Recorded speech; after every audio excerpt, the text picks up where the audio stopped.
Карантин по африканской чуме в столице Коми будет снят не ранее 9 апреля этого года. А сами ограничительные меры по реализации и перемещению свиноводческой продукции и свиней будут действовать еще 180 дней после снятия карантина.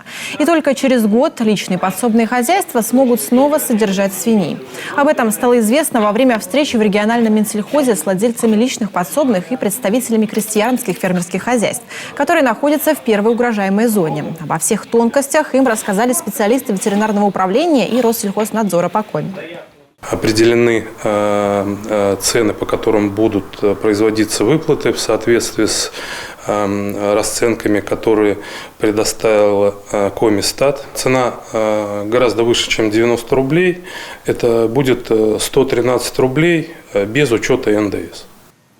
Чтобы не простаивать целый год, возможен перевод хозяйств всех форм собственности, занимающихся содержанием и разведением свиней и не имеющих соответствующий уровень биологической защищенности, в том числе личных подсобных хозяйств граждан, на альтернативные виды животноводства, отмечают в ведомстве.